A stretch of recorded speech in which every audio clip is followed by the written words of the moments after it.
My name is Guillermo Rauch, and I'm the CEO and founder of ZEIT.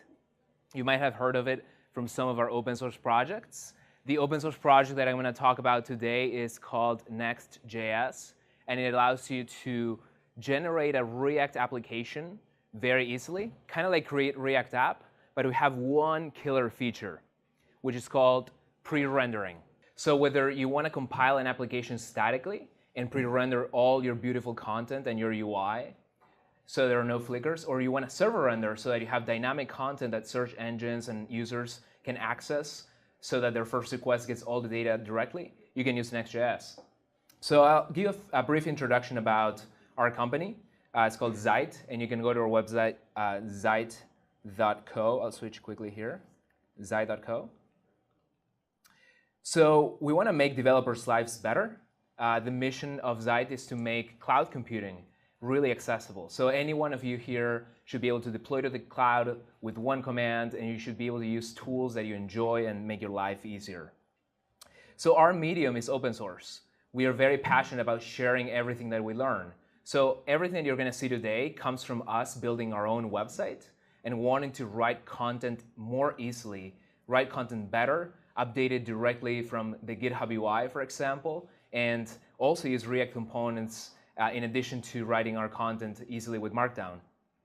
So we launched our first open source project 2 years ago, and by the kind of arbitrary metric of GitHub stars, we're already the 50th largest organization on GitHub, something that makes us very proud.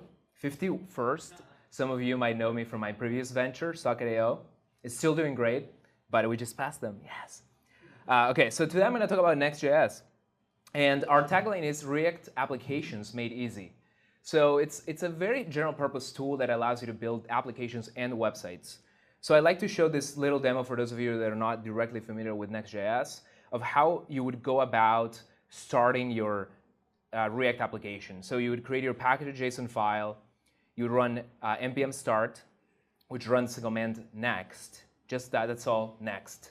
And then you create a page inside the pages directory that exports a stateless functional component or a class component. So notice that I'm creating here a functional component. I export it. It's inside the pages directory. And as soon as I save this file, it'll magically appear on the left-hand side. So what's the next thing you need when you build an application or website? You need hyperlinks. And Next.js also makes that very easy. It just gives you a link component. And why is it amazing? Because you don't change the way you write React applications. So we kind of built a very slim layer on top that allows you to like sort of link together your pages and your components. Other than that, it's just raw, unadulterated, organic, farm-to-table, oat milk, almond milk, React. Great. So Next.js in numbers, 25,000, actually almost 26,000 stars. I sort of got to measure other things that aren't stars. I don't know why it's so obsessed about stars. 400 plus contributors, lots of releases, lots of commits, lots of forks, not sure if this is good, lots of pull requests. And we inserted a GDPR uncompliant header. Just kidding, I know about GDPR. That shows the Next.js version, and we crawled the internet, and there is almost, this number is outdated. There's more than 10,000 live applications already out there. It's great. There's one Vue.js alternative for those that have sneaked in that love Vue.js. It's called Next. So we recently launched Next.js 6.0 with a strong focus on making it slimmer, actually. So if you're familiar with the serverless world, there's a strong pressure for your applications to be smaller and boot up faster. So this is something that we're watching and taking care of very closely because we want Next to be very future-proof. We want Next.js to be very slim and not add a lot of bloat on top of what you're doing.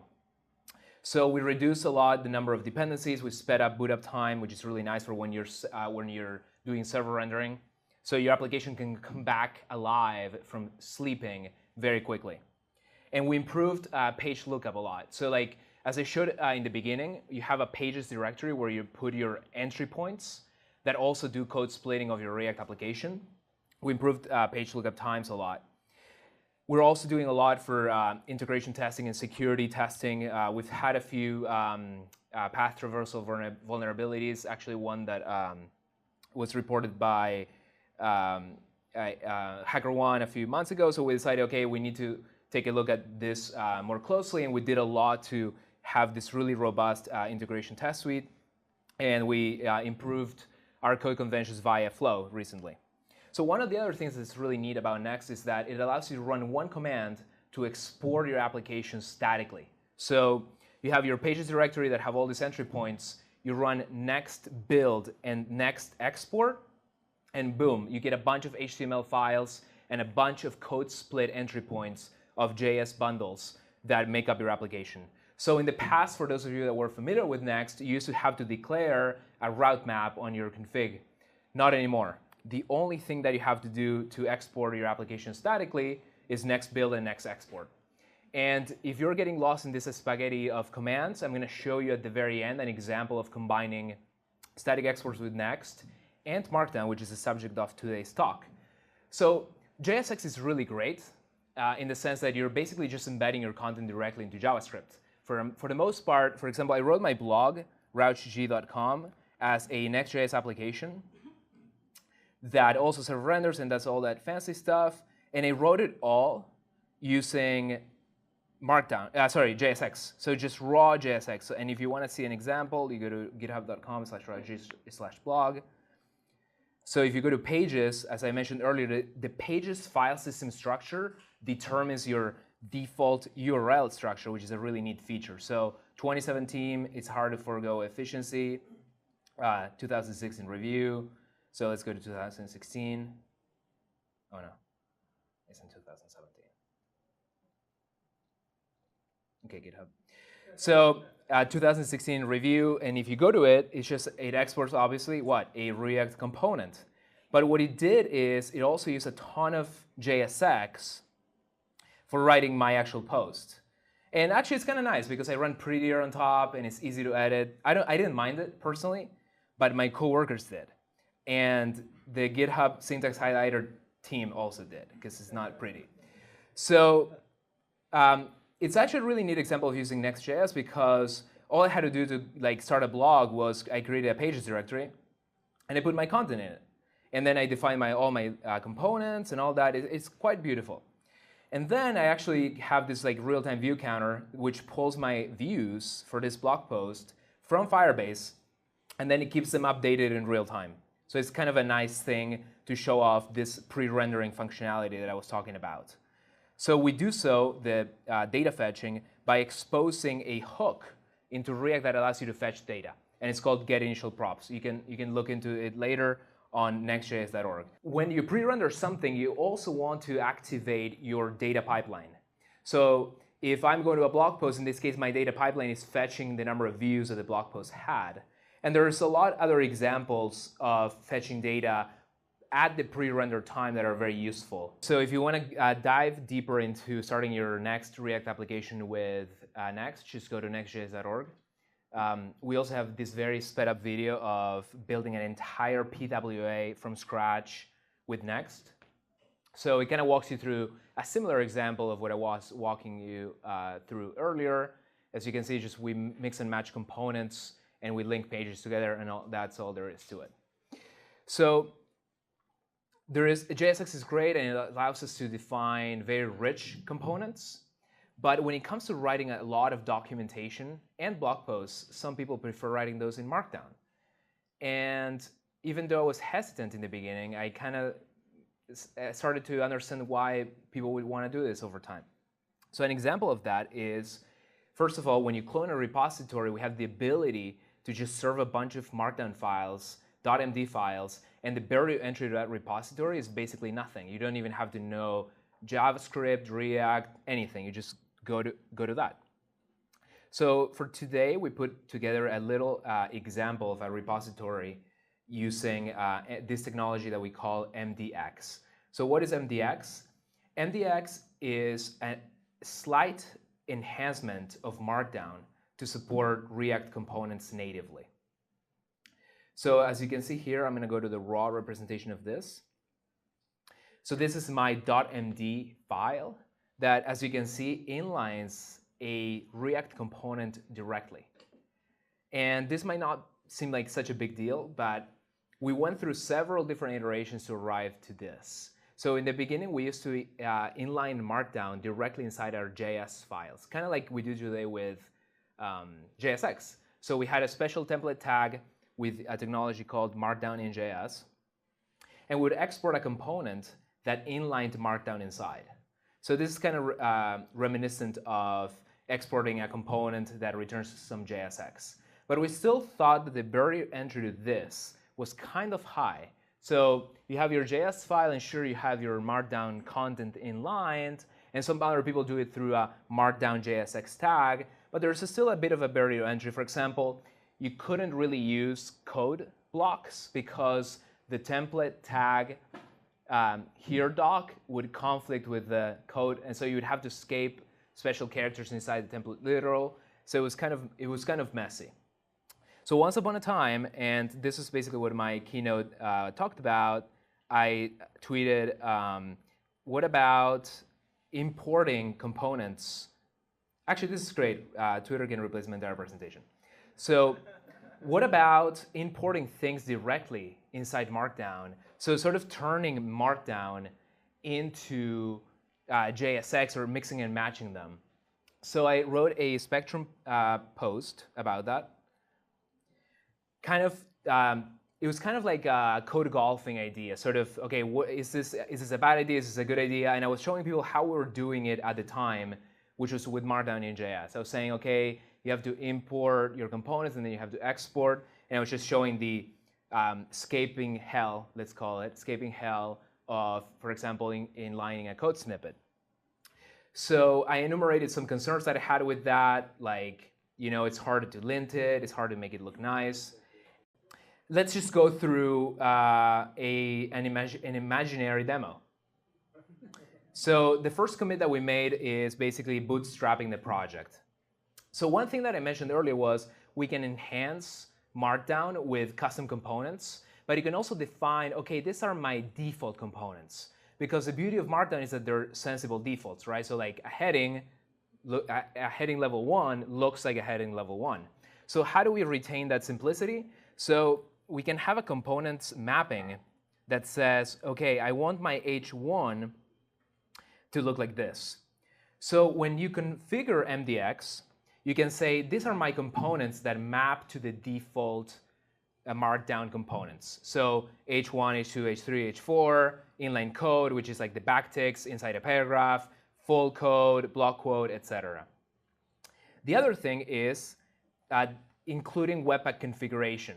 Because Next tries to make your life easier. Instead of writing the Webpack configuration directly, we can use this little, it's almost like a functional generator of Webpack config. So you invoke that function, and it sort of decorates the object that you pass in, and it returns the Webpack configuration for the mdx loader. So really what we're shooting for is that all that you would need to do to set up mdx is you export this plugin. And I say plugin with this gesture, plugin, because it doesn't do anything other than just like sort of auto-generating the Webpack config for you.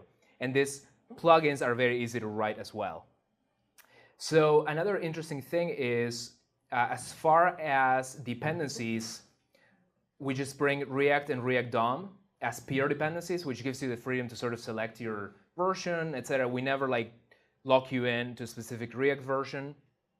Here we brought the plugin, which is really only necessary at dev time, so I think it could have been as a dev dependency in this case. And then again, these things try to be not get in your way, so they tend to require peer dependencies. So the peer dependencies of the next mdx plugin is bringing the mdx loader and the mdx core runtime. And then comes the fun part. So let's go to the link again.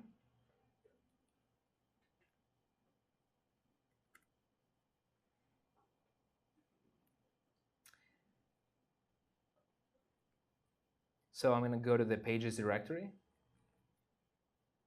So as you can see, we have this pages directory with a bunch, with a post subdirectory and a bunch of Markdown files inside. So if I go to any Markdown file here, you're going to see that it automatically mapped to my, in this case, JS file.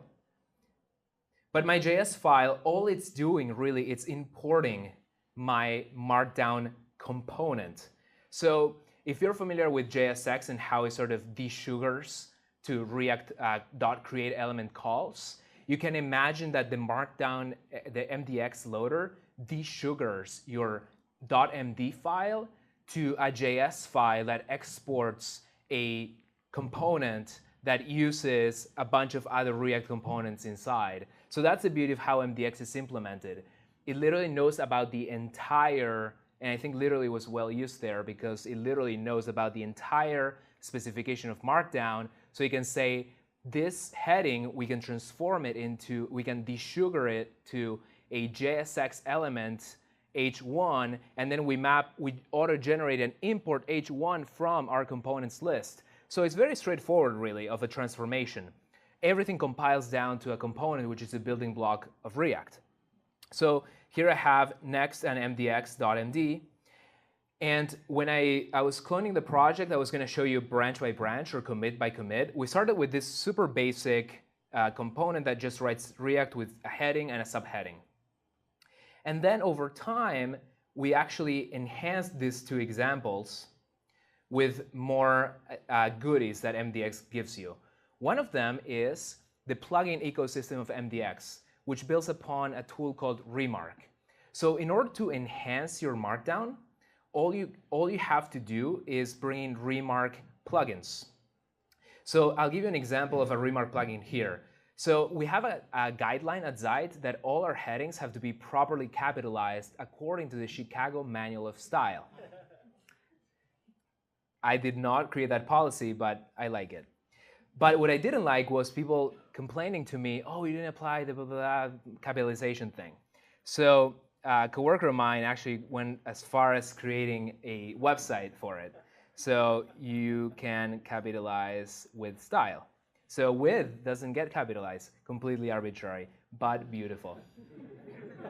So when we were looking at enhancing our Markdown-based workflow, we're like, okay, we can do all this awesome ahead of time compilation things, okay? Because we're processing the Markdown ahead of time, we're compiling it to JSX. A lot of web components that do Markdown things, in many cases, go as far as shipping a Markdown parser to the browser. Whereas we take the side of doing as much work as possible at compile time so that your users just get the content, right? So when we have this .md file, notice that the testing subheader is not capitalized. But when it actually gets compiled, we use the Remark capitalize plugin. So how does that happen? I'll show you really quick. So because we leveraged the Remark ecosystem, we didn't have to reinvent a Markdown plugin ecosystem, which is really neat. Not all of them work like super out of the box, but this one worked perfectly because I think we actually created it. But most plugins work really well. Some of them just don't have proper, yeah, I guess we created it, sorry. But it's great. So the only thing you have to do is that when you have your webpack configuration and you load the loader, you can give it an extra set of plugins. So in this case, we're giving it Remark capitalized. And I'm going to show you the commit for that as well. So I'm going to go to the root of my directory and next.config.js. So here we're registering the plugin and we're passing the Remark capitalized plugin. So this shows you that you can do a lot of really awesome things to preserve the ease of writing Markdown, because really it all comes down to you can edit Markdown way more easily than anything else in the universe. So it satisfies a restriction that I could go here and edit directly from GitHub, and it could send a documentation patch, it could send in a new API description. But the neat thing, as I was mentioning earlier, is that you can leverage your existing component ecosystem. So here we're defining the existing components that I had, like all the H1, H2, etc. But I'm going to show you a really cool example. I think it's this one. No, it's the other one. Using MDX. So the Google map. we created a map component that uses the React Google Map library, and then we're just embedding it here. So earlier I mentioned that Markdown gives you a lot of sensible defaults. It also allows you to inline HTML directly, which we support. So we compiled non-capitalized HTML elements to regular JSX elements. But in this case, because it's the uppercase and because there's a matching import, we're inlining the actual Google Map super cool interactive component here. So if you're thinking about your content writing team and how to make their life easier, this is it. However, there's one extra nice thing we could do that we're working on right now. So I remember in the Spectrum thread where all this was born, which I think is a nice historical ref, someone mentioned that it'd be nice to separate actually the actual component rendering from the storage of Markdown, so that the Markdown would be completely dumb, let's say. So we can still preserve that property, and it's sort of a trade-off of being extra declarative or being sort of magical. So one of the things we're experimenting with is using the web components syntax. So you would use something like this, Google Map, and then you wouldn't define your import, but you still have a component mapping configuration file where you can say Google Map matches this. And then you could store this even in a database. It doesn't matter where. So there's a little bit of a trade-off between, in this case, if you clone the repository, you can completely reproduce everything. You can find where the components are declared. You can edit them. You can hot code reload. But if you still want to preserve a CMS type workflow, you could still do that, because you could retain your CMS editing workflow for your content teams. And then you would tell them, we have all these tags, and then when the tags get stored and then fetched by us, we can remap them again, and we can say, okay, the Google Dash Map element matches this component, and so on. So it's a slight improvement in the Markdown way of doing things. But really, we're giving you and you would get rid of maybe that.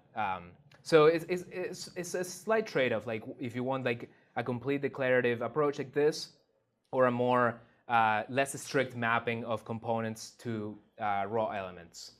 So the final thing of this example was I was going to clone it, and then I was going to run npm run build, which executes next build and next export, like I showed in the beginning of the presentation before the laptop died. And then what that does is it gives us an out directory. And our out directory contains the exported application. So every page becomes a directory, and every entry point becomes an HTML file. So what's happening here in this example that I deploy to now is there is an HTML file there. So this is a completely static application. And all we had to do to deploy it was run one command, now. So if you want to learn more about how you would go about deploying such a static application, go to now.sh. So this example is, again, what I would have run on my own terminal. You go to a directory, you run now, and you get a hyperlink that looks like this.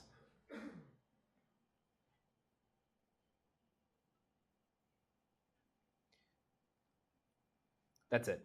Do you have any questions? I was just wondering about what it's like to manage or work in a decentralized team. I think ZEIT is decentralized. Very decentralized. Yeah. I mean, so much so that I've never met this person for Pine. So I think actually this is, and he doesn't even work for my company. He works for Clearbit. So this is, I think, kind of the workflow that we want to create. In fact, we've been taking this path of documenting specifications and RFCs within our team before we even build anything. And it's been super successful. As I said, it actually surprised me that from initial tweet to create to a specification, 3 days passed. So I think in order to scale a team that is working on so many different complex challenges, this kind of transparency and this kind of specification-oriented approach with conversation is super, super useful. So I think what's happened traditionally, and I think I love Slack and we use it a lot, is that most things start with the conversation, and then maybe this actually never happens. So I think it should be the other way. And over time, we've actually implemented a lot of soft policies of let's move all the challenging stuff to GitHub issues that you spend quite a bit of time thinking about and writing. In fact, the React team and like a lot of people that have worked at Facebook and then have come to open source continue to use this model of using their internal groups. I think the asynchronous, thoughtful, long message-driven communication approach sometimes is better than the maniac GIF emoji, just one word per sentence, enter. That's what I do. I think it's better than the Slack approach. But I think both are complementary. So I think this is an example of something that works really well for us. Cool. We write RFCs and then we get critiques. I really like mdx. I'm wondering, I noticed that you are going towards very declarative. This is the first time I heard about the web components idea, which is interesting. Do you ever see any like logic or state in mdx itself?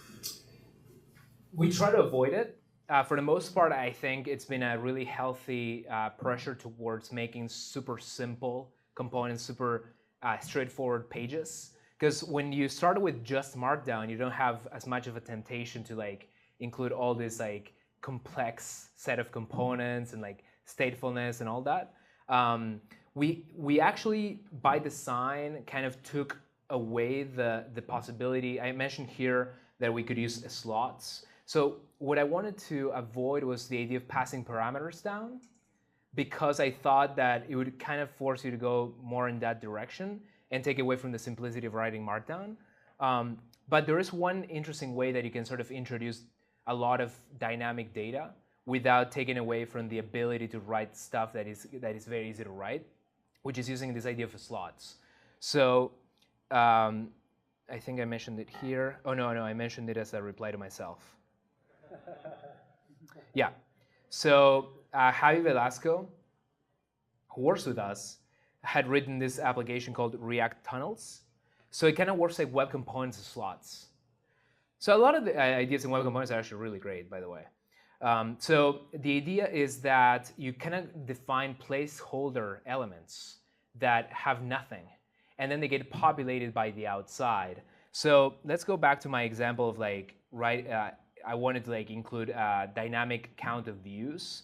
One way that you can do so with Markdown would be here where you say an h1 tag, you could say an h1 tag slot. And then, or in the case of the way that React Tunnels works, you would give it an ID, like slot ID views. So if you rendered it naively, it would be a no-op. So the slot would be empty. But if you render it with something that provides for it, it works like new React context, basically. And you just populate it externally. So I think it's a good balance between like sort of maintaining this idea of like Markdown is super easy to write, and actually creating an artificial barrier between like the people that are super focused on the content and the people that are focused more on like the implementation and like UI guidelines of that content. So I think it's a nice purposeful abstraction and division between the state and like data propagation and super easy to write Markdown. That's why I was saying that like this is a very nice thing to do if you want to be super declarative, but you also have the ability to override elements externally so that it's just the content. The downsides, and this is something we're exploring right now, is like people still need utilities to lint, people still need utilities to type check, right? Like you don't want to is marker shown to miss the n and nothing complains until you get to compile time. So the nice thing is you can still do all your compilation logic because this sugar to JSX. You can then run the JSX through Flow compiler, and Flow compiler will tell you, hey, is marker show without the n doesn't exist. But that's the current space that we're exploring. Okay, how we can make this as simple as possible, but not lose and miss out on all the nice things of a strict flow-aided, for example, JavaScript, which will complain to you about making mistakes.